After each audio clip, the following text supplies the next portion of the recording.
Hey guys, Blacktuff here. Bringing you an opening video of the event decks, and this one brought to you by Jack Daniel's Tennessee Honey. So just regular Black Label Jack, have some Tennessee Honey. It's pretty good. Yeah, just throw the cap, whatever. But yeah, this is pretty good. It's a bit warmer, but it's really sweet too.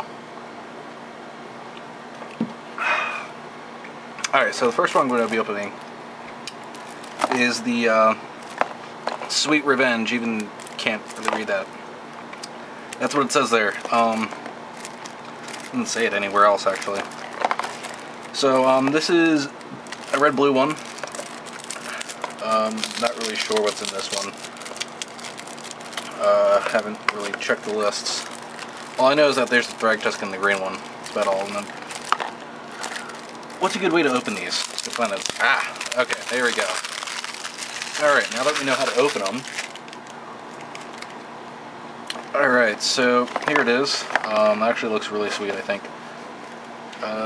It's a little paper sleeve here, which is, there we go. Little paper sleeve, nothing inside, no little like tiny, really tiny poster like the Fat Packs, unfortunately.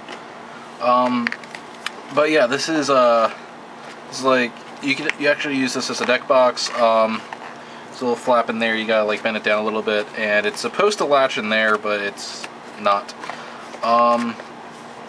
So yeah, what these are is it's a starter product. It's kind of like an intro deck, but it's a little bit more advanced. It's more for people who are going to Friday Night Magic and stuff, because it's a 60 card pre-constructed deck with a 15 card sideboard. Doesn't have any booster packs with it, I don't think. No booster packs. Okay. Oh look, it latched a little bit. I mean, they're not like the highest quality, but for being a paper deck box, it's actually pretty good. It's got a bit of a silky feel to it.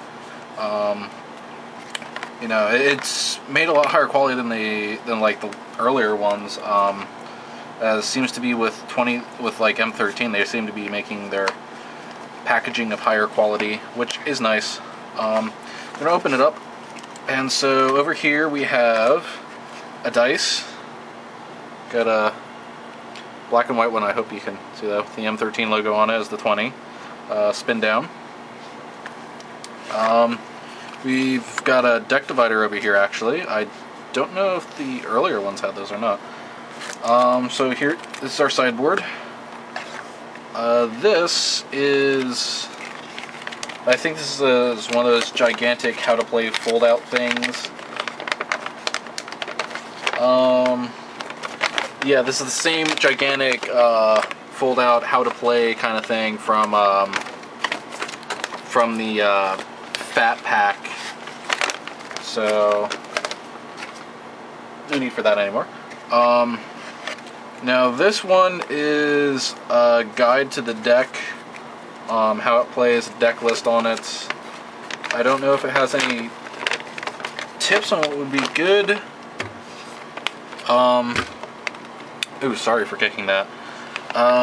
So let me make sure this is okay.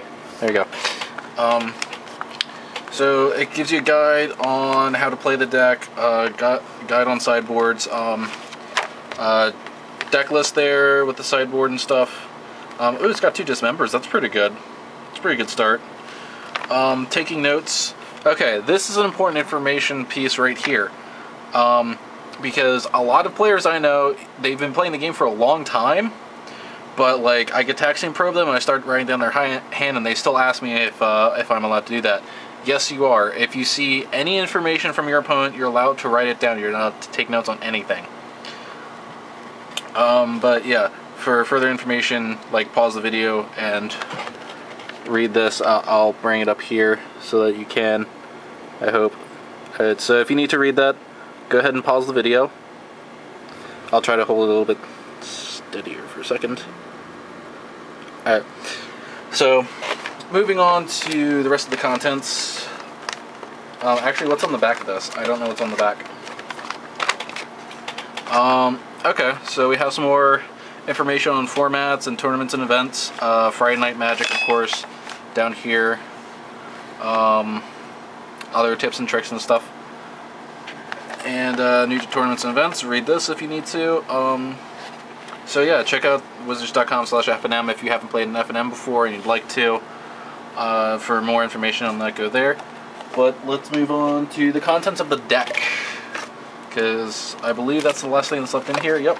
So you get a nice little divider. You can put like dice in there and stuff. This is enough room for your deck, and a sideboard divider between that and your sideboard. So there's the box. Sweet Planeswalker symbol on the back. So, alright, let's open up the deck here first. So we got this nice little clear, hard to see thing. There we go. We can open it a little bit easier at least. A little bit. Come on. Alright, there we go. Alright, so as it said before, this is a 60 card deck. And I'm like fishing my hand through like the holder of this so I can get it centered. So we have 2 Armored Scobs, a full playset of Fettergeist. That's pretty good.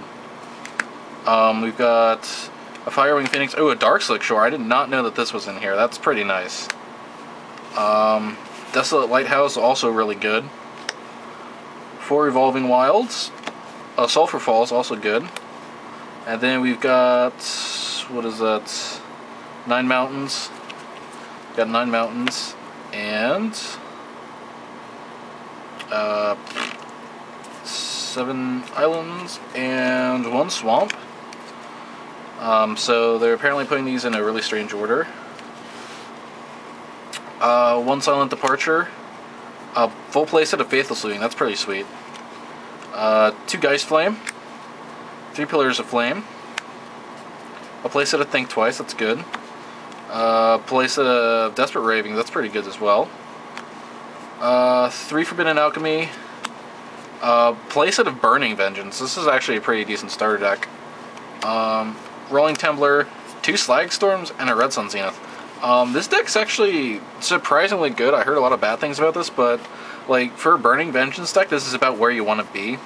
Like, it's got a pretty decent mana base. Obviously, you need more of the Sulphur Falls and stuff, but other than that, this is actually pretty decently put together. I'm really surprised at Wizards for, like, the quality. Like, they actually come pretty close to a decent list for most of these decks, which most of the intro packs aren't very good. But, like, because, like, a lot of the intro decks, like, your primary win cons, they've only got, like, 1 or 2, but this actually has, like, the full 4. Which is really nice. So this is a Burning Vengeance deck, obviously, which works off of cards being cast from your graveyard. It deals an extra damage, so like flashbacking those, Desperate Ravings, the Think Twices, Geist Flames, and Faithless Lootings, which allow you to Faithless Lootings and Forbidden Alchemies allow you to put cards into your graveyard, which you want to do. Also allows you to dig into the Burning Vengeance. Silent Departures, alright. Desolate Lighthouse also lets you do that. Firewing Phoenix is it's not that good. I mean, it's a pretty terrible Magic card, honestly. But Fettergeist seems really awkward in this deck. I mean, it's a good blocker and stuff, but I mean, you'd probably actually rather just have 2 more Armored Scabs for this. But let's move on to the sideboard. And this doesn't get a nice little wraparound thing. Just a regular old plastic wrapper over here. So we have a playset of Screeching Scabs, which I don't know against what deck you would ever really bring that in against. 2 Arc Trails, that's pretty good. 4 Blood Crazed Neonates, that's really awkward. Also another card I don't know what you'd bring it in against. A pair of Dismembers, those should probably actually just find a way to put them in the main because they're really, really strong cards. And 3 Secrets of the Dead, those should probably also actually just be in the main. Like, you should probably take out the creatures and, like, take out the Fettergeist, put in these, and, like, a Dismember. That would be my suggestion. But, so that's the, review of the Sweet Revenge deck. I will be bringing you the repeat performance deck in a little bit. And until then, peace.